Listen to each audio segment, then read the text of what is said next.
বলুন তো এটা কিসের ভর্তা? অবশ্যই বলে যাবেন এটা কিসের ভর্তা হতে পারে। আসসালামু আলাইকুম, আমি পারভিন আক্তার। আমি এখানে কচু নিয়েছি, তবে এখানে সবাই কমেন্টে বলে যাবেন এটা কচুটার নাম কি। আর কচুটা আমি কেটে ছিলে তারপরে কুচি করে কেটে নিয়েছি, নিয়ে ভালো করে ধুয়ে নিয়েছি। এরপরে আমি সিদ্ধ করে নেব। পরিমাণ মতো আমি পানি নিয়েছি সিদ্ধ করার জন্য। আর এখানে বেশি জোরে জালে সিদ্ধ করা যাবে না, বেশি জোরে চুলার জাল দিলে কিন্তু উতলায় পড়ে যাবে কচুটা, কিন্তু দেখবেন বিশেষ করে মেয়েরা বুঝবে এটা, বেশি জোরে দিলে ফুলে যায়, ফুলে চোলা টোলা নষ্ট হয়ে যায় পানিতে। তো এখানে মিডিয়াম আছে আমি সিদ্ধ করে নেব, একটু ধৈর্য ধরে সিদ্ধ করতে হবে। ঢেকে ঢেকে আমি সিদ্ধ করে নিয়েছি। এই তো আমার সিদ্ধ কিন্তু প্রায় হয়ে গেছে। তো পানিটা আমি শুকানোর অপেক্ষায় আছি। আমার সিদ্ধ কমপ্লিট। তো এখানে সিদ্ধ হয়ে পানিটাও আমার শুকিয়ে গেছে। এখন আমি ঠান্ডা করে নেব।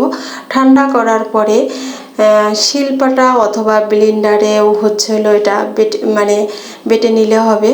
তো আমি শিলপাটা বা ব্লেন্ডার আজকে দুটোর একটাও ইউজ করিনি। আমি আজকে ঘষনিতে করেছি, এটা দিয়ে আমি সাধারণত ভর্তা বানাই, তো সেটা দিয়েই আমি করে নিচ্ছি। আজকে শিলপাটার কাজ করব না বা ব্লেন্ডার দিয়েও কাজ করব না। তো এইভাবে আমি পুরো কচুটাই আমি মিহি করে নিলাম। এরপরে একটা ফ্রাই প্যানে আমি তেল দিয়ে নেব। তেলের পরিমাণটা একটু বেশি দিতে হবে। তো আর একটা কথা, আমি প্রতিটা তরকারিতেই আমি সরিষার তেলটাই খাই। এখানে কিন্তু আমি পেঁয়াজ দিয়েছি, এলাচ, দারচিনি এবং তেজপাতা, শুকনো মরিচ দিয়ে আমি এটা ভেজে নিচ্ছি। এখানে আমার ক্যামেরাটা অফ হয়ে গিয়েছিল, সেই কারণে আমি সেটা দেখাতে পারিনি প্রথম থেকে।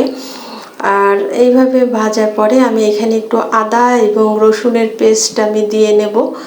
এটাও আমি ভেজেই নেব তেলের মধ্যেই, আমি এখানে কোনো পানি ইউজ করব না। এরপরে আমি মরিচের গুঁড়া, হলুদ এবং ধনিয়া, লবণ পরিমাণ মতো আমি দিয়ে নিয়েছি। এটাও আমি তেলের মধ্যে ভালো করে ভেজে নিয়ে এই যে কচুটা আমি মিহি করে বেটে রেখেছিলাম সেটাই এখন এর মধ্যে আমি দিয়ে নিচ্ছি। এখন এর মধ্যে দিয়ে ভালো করে আমার নাড়তে হবে। এটাও কিন্তু আমার সময় নিয়ে করতে হবে। আমার ভিডিওটা এখানে এডিট করে 4 মিনিট করেছি, কিন্তু এই কচুটা প্রথম থেকে লাস্ট পর্যন্ত করতে আমার 1.5 ঘন্টারও বেশি সময় লেগেছে। কচুটা এইভাবে ভর্তা করতে গেলে একটু সময় নিয়ে করতে হয়, বলে না যত কষ্ট তত কেষ্ট। তো এখানে স্বাদ করে খেতে গেলে তো একটু সময় নিতেই হবে।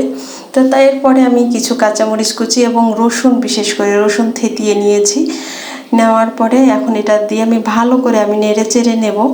এখানে কিন্তু আমি অনেকটা সময় নিয়ে আমি নাড়াচাড়া করেছি, চুলার কাছ থেকে আমি একটু সরিনি। তো এখানে আমি ক্যামেরা অফ করে করে অনেক সময় নেড়েছি, ক্যামেরা অন করেও আমি নেড়েছি। তো ক্যামেরার অন একদম চালু রাখলে দেখা গেছে অনেক সময় লাগে।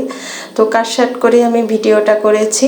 তো এখানে যখন দেখবো যে ফ্রাই প্যান থেকে উঠে আসছে তখন আমি নামিয়ে ফেলবো, এবং যখন দেখবো ভর্তাটা একদম আঠালো আঠালো হয়ে গেছে, তো আমার কচুটা কিন্তু দেখেন উঠে যাচ্ছে এবং প্রায় আঠালো আঠালো হয়ে গেছে। তো আমার এখন কিন্তু প্রায় নামানোর সময় হয়ে এসেছে।